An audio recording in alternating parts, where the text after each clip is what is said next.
De regreso a su programa Criterios con el doctor Omar Mora, expresidente del Tribunal Supremo de Justicia y hoy presidente del Instituto Iberoamericano de Altos Estudios Judiciales. Gracias, Omar, por haber aceptado la invitación. Bienvenido a tu programa. Bueno, muchas gracias, Germán, por estar en este prestigioso programa de Criterios, donde tendremos la oportunidad de compartir ideas con relación a las diversas situaciones. Con mucho equilibrio, por supuesto. Por supuesto. Claro. Omar, ¿cómo ves el sistema judicial venezolano hoy? Bueno, el sistema judicial venezolano, producto de la Constitución Bolivariana del año 99, significó una transformación profunda del sistema judicial que tenía el país antes de la Constitución del 99. Entre otras razones porque crea un sistema de justicia conformado por diversos órganos del poder público, entre los cuales se encuentra, por supuesto, el Tribunal Supremo de Justicia, el Ministerio Público, el Poder Ciudadano, inclusive los mismos ciudadanos y ciudadanas. El sistema penitenciario también hace parte. El sistema penitenciario, por supuesto. Los ciudadanos y ciudadanas, inclusive los profesionales del derecho, forman parte todos, o formamos parte de todo, del nuevo sistema de justicia en Venezuela, que debe ser el garante fundamental de la Constitución y todo el ordenamiento jurídico. ¿Tú consideras, Omar, que debe haber algunas reformas en el sistema judicial hoy?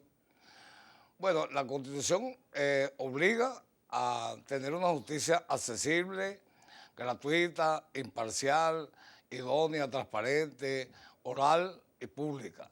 En ese sentido, el Tribunal Supremo de Justicia ha adelantado iniciativas legislativas de mucha trascendencia, como la Ley Orgánica Procesal del Trabajo, que es modelo para toda Latinoamérica. La Ley Orgánica de Niños y Adolescentes también tuvo una reforma significativa, incorporando estos valores y principios. La Ley de los Contenciosos Administrativos incorporó la oralidad en el proceso. El mismo sistema penal, el Código Orgánico Procesal Penal, es uno de los más garantistas del mundo. Que por cierto, Omar, la fiscal general, ante el informe que dio a la Asamblea Nacional, solicitó crear un nuevo Código Penal. ¿Qué crees tú de eso? Yo estoy totalmente de acuerdo, pero es que inclusive vale la pena recordar que desde el Tribunal Supremo de Justicia se presentó una iniciativa legislativa con una propuesta de Código Penal en el año 2005 por el magistrado Angulo Fontivero, que era el presidente de la Sala Penal.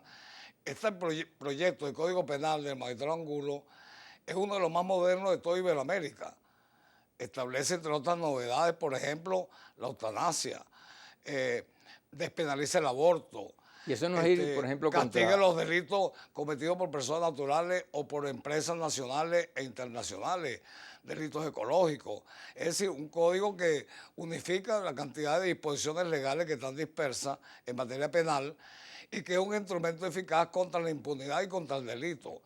Vale la pena que la Asamblea Nacional rescate ese extraordinario proyecto que hizo el doctor Angulo Fontivero y que nosotros presentamos cuando yo fui presidente del Tribunal Supremo de Justicia. Por cierto, Iván, hablando ya de la Asamblea Nacional, recientemente se ha presentado la oposición una ley de amnistía. ¿Cuál es tu visión con relación a ese criterio o a esa disposición que está planteando la Asamblea Nacional?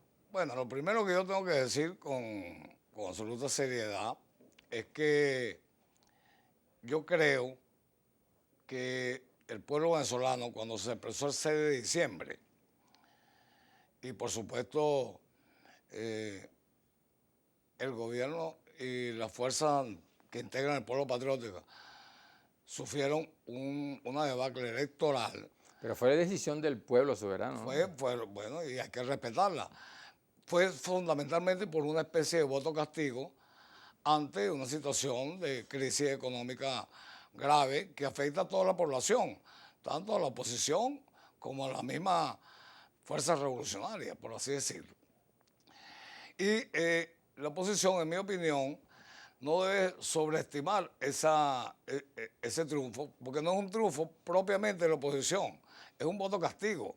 La gente no ve como prioridad una ley de amnistía ni otro tipo de medidas legislativas, sino que los dos factores, el gobierno y la oposición, se sienten a conversar, a que prive la sensatez para que el país salga de esta crisis económica, se restablezca una situación de normalidad en la economía y sobre todo se ataque con prontitud también el problema de la inseguridad que nos agobia a todos. Claro, ¿tú crees que eso traería beneficio o perjuicio al clima social en Venezuela? La ley de amnistía me refiero. Yo creo que la Asamblea tiene plena potestad de aprobar una ley de amnistía, pero le estoy dando mi opinión que creo yo que no es el momento oportuno para priorizar por encima de los problemas que nos agobian a todos una ley de amnistía que al final, en el supuesto que vaya a beneficia a una minoría insignificante de personas que están siendo procesadas o han sido condenadas por haber cometido determinados hechos punibles. Por cierto, Iván, el presidente ha dicho que él no va a firmar esa ley. En todo caso, eso es un requisito que se establece para la aprobación de las leyes, que lo firme el presidente. ¿Qué ocurriría en este caso? Sí, mira, la oposición en primer lugar debe entender de que la potestad que tiene la Asamblea Nacional no la convierte en un poder constituyente. Es decir, la Asamblea Nacional no puede eliminar al Poder Ejecutivo, no puede irrespetar al Poder Judicial, no puede irrespetar al Poder Ciudadano, al Poder Electoral, tiene que convivir con el resto de los poderes públicos, todo dentro del marco de la Constitución. La Constitución establece que la Asamblea puede dictar leyes, incluyendo leyes de amnistía, pero la misma Constitución señala que la ley de amnistía tiene un límite. Por eso, si la oposición al aprobar alguna ley de amnistía, por ejemplo, extiende el beneficio a delitos contra los derechos humanos o delitos de lesa humanidad, o aprueban leyes. Hay delitos contra los derechos humanos en estos delitos que están previstos o que va a resolver la ley de amnistía. Bueno, en principio, aparentemente la intención de la oposición es una ley de amnistía y llamada de reconciliación nacional. Pero ¿cómo va a ser reconciliación nacional si está poniendo en libertad a unas personas que atentaron contra la seguridad pública, contra la vida de inocentes ciudadanos, 43 víctimas fallecidos? Esas son víctimas se violaron los derechos humanos. Pero además puede tipificar delitos de lesa humanidad. Por eso el presidente puede perfectamente objetar la ley. ¿Y qué ocurre en ese caso? No la firma el presidente, va de nuevo a la Asamblea Nacional. ¿Cuál es el procedimiento concreto? La Constitución establece un procedimiento claro.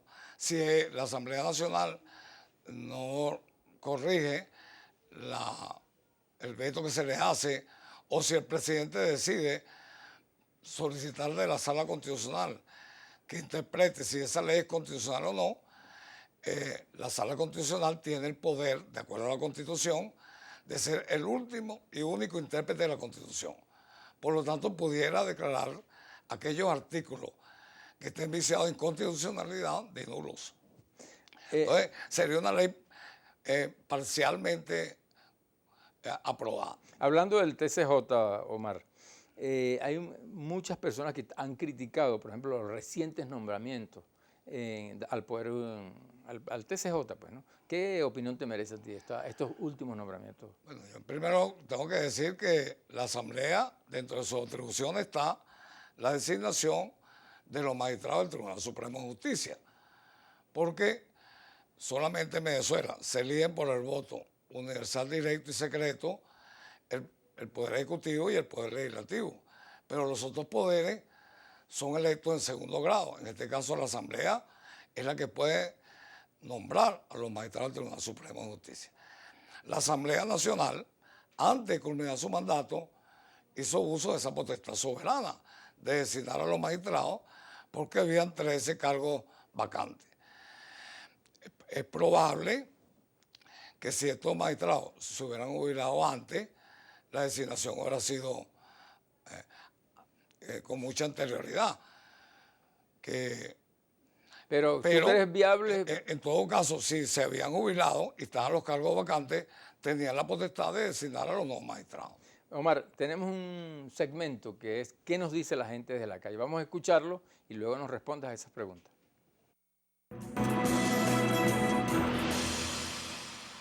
Bueno, yo quisiera hacerle esta pregunta, ¿por qué ese tribunal fue elegido hacia la carrera? No hubo ningún consenso, no hubo elección de nada, sino todo fue a conveniencia del gobierno que está de turno. ¿Cuáles son los requisitos para optar por el cargo de magistrado? Omar, esas son las preguntas que nos hizo la gente desde la calle. Nos las responden en el próximo segmento. Ya regresamos.